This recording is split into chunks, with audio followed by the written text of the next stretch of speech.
Hello everyone, good morning. কেমন আছো সবাই? ভালো আছো নিশ্চয়ই। আমিও ভালো আছি।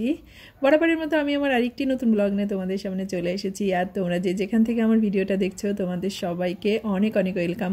তো আমার গত দিনের ভিডিওতে আমি তোমাদেরকে শেয়ার করেছিলাম আমাদের শাঁখারীবাজারে যে রক্ষাকালী মা আছে তার বিসর্জনের কিছু মুহূর্ত। তো আজকে যে সকালবেলা স্বপ্নিলকে স্কুলে নিয়ে যাচ্ছি। তো এখন মাত্র পূজাটা শেষ হলো, এখন প্রায় 7:45 মতো বাজে। তো সবাই আর কি এই যে পূজাটা শেষ হয়ে প্রসাদ নিয়ে আর কি উপাসটা ভাঙছে। তো এই সময় মানে যখন স্কুলে যাই ভাবলাম তোমাদের সাথে একটু ভিডিওটা শেয়ার করি। আর আমি এবছর উপাসটা করতে পারিনি, তার কারণ হচ্ছে আমাদের যে শরিক মারা গিয়েছিল আমার ভাসুর, তো এখনও 1 মাস হয়নি, তো সে কারণে পূজাটা এবার আমি করতে পারিনি। তো ভীষণই খারাপ লাগতেছিল যাওয়ার সময়। আসলে কিছু কিছু মুহূর্ত থাকে যে সময় কিছুই করার থাকে না, সব কিছু পরিস্থিতির উপর ডিপেন্ড করে, তাই না? তো আমি ঢাকাতে আসার পর বেশ কয়েক বছর ধরেই আর কি পূজাটা করতেছি প্রতি বছরই, সেইভাবে কোনো বাধা টাধা আসে না। তো এবারই প্রথম। তো যাই হোক, স্বপ্নিলকে স্কুলে পৌঁছে দিয়ে আসবো, দিয়ে তারপর ওর জন্য একটি প্রসাদ নিয়ে যাব। মানে কালকে রাত্রে ওর খুব মন খারাপ হচ্ছিল, ও বরাবরই খিচুড়ি প্রসাদটা খেতে খুবই পছন্দ করে। তো আমাকে বলছে, মা তুমি উপাসটা থাকলে আমি একটু প্রসাদ খেতে পারতাম। তো দেখি ওকে স্কুলে দিয়ে যাওয়ার সময় আর কি প্রসাদ পাই কিনা। ওর পাপা ভোগ দিছে মন্দিরই, তবে সেটা হচ্ছে দুপুরের পরে দিবে পোলাও প্রসাদ। তো সেইভাবে পোলাও প্রসাদটা খুব একটা পছন্দ করে না। আর আজকে তো সাকরাইনের আগের দিন, তো আজ হচ্ছে আমাদের নিয়ম আছে পিঠা বানানোর, তারপর আলপনা দেওয়ার। তো প্রতি বছরই বাড়িতে তো করে, তো ঢাকায় আসার পর আমি সেইভাবে করি না।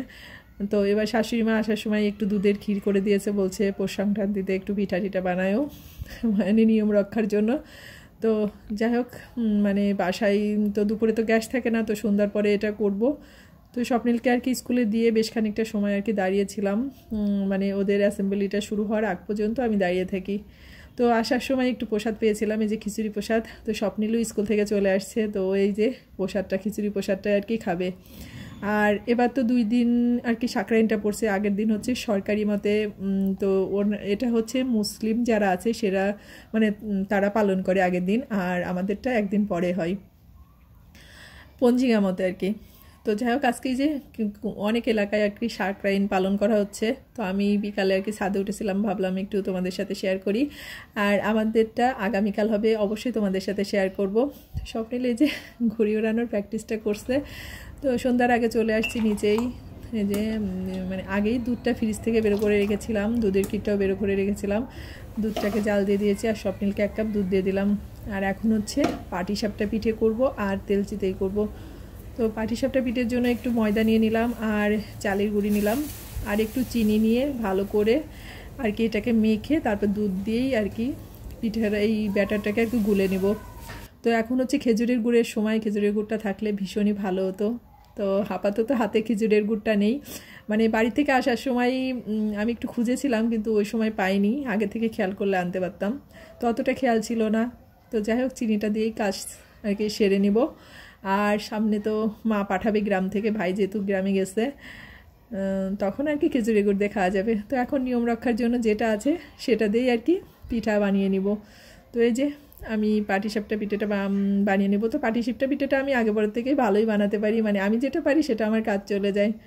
তো আমার বানানো দেখে স্বপ্নিলের তো অনেক আগ্রহ হয়েছে, স্বপ্নিলও আর কি বানিয়েছে আমার সাথে সাথে। তো যাই হোক, ভিডিওটা বেশি বড় করবো না, তোমরা অনেকেই ভিডিওটা দেখো না, একটু দেখে আর কি স্কিপ করে চলে যাও। আর ভীষণই খারাপ লাগে জানো তো, কষ্ট করে ভিডিওগুলো বানাই সেইভাবে তো দেখে না কেউ।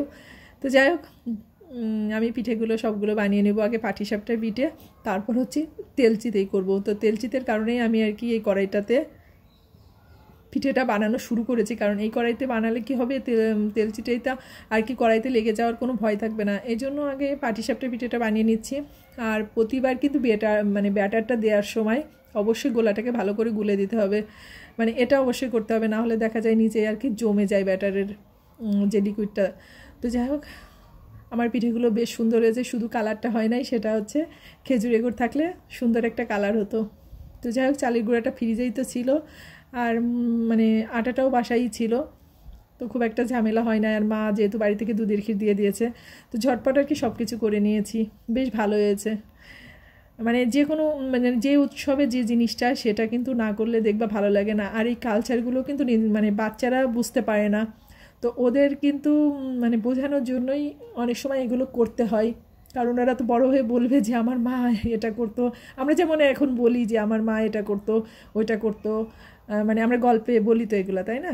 তো মানে আমার ছেলেটা যখন বড় হবে অবশ্যই সে তার যখন গল্প করবে যে না আমরা এই উৎসবে এটা করতাম, ওই উৎসবে ওটা করতাম, ওদেরকেও বুঝতে হবে, তাই না? যতই আমরা শহরে থাকি না কেন, নিজেদের কালচারকে কিন্তু ভুলে গেলে চলবে না।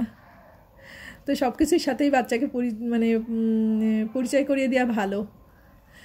তো আমি এখন সেটাই চেষ্টা করি, সব কিছুই ওকে বোঝানোর চেষ্টা করি। তো এই যে আমার মানে পাটিসাপটাগুলো অলরেডি করা হয়ে গেছে, আর যে তেল চিটতেই বা ভাজা পিঠে বলে, তো ওটার জন্য আমি ব্যাটারটা গুলে নিয়েছিলাম। এটাও অনেক সুন্দর হয়েছে পিঠেটা, কি বলবো, চারিদিকে খ্যাসকাটা খ্যাসকাটা একটা ডিজাইন হয় না, তো এরকমই হয়েছে, আর খুব সুন্দর হয়েছিল পিঠাগুলো। তো বললাম না খেজুরে গুড় ছিল না, তাই কোনো কালার হয়নি। তো যাই হোক, আমি যে এইভাবে সব পিঠাগুলো ভেজে নিব। আর স্বপ্নিল এমনি খুব একটা পিঠা খেতে পছন্দ করে না, ও হচ্ছে পাটিসাপটা পিঠাটা যেহেতু দুধের ক্ষীর দিয়ে করা, তো ওটাই একটু বেশি পছন্দ করে। তো যাই হোক, আমি এক এক করে সবগুলো পিঠে আর কি ভেজে নেব। তো সবাই ভালো থেকো, সুস্থ থেকো, আর অবশ্যই সাবধানে থেকো। আর তোমাদেরকে অবশ্যই রিকোয়েস্ট করব, যারা নতুন আছো আমার ভিডিওটা দেখছো, আমার চ্যানেলটাকে সাবস্ক্রাইব করে আমার পাশে থেকো। ভালো থেকো সবাই, দেখা হচ্ছে পরবর্তী ব্লগে।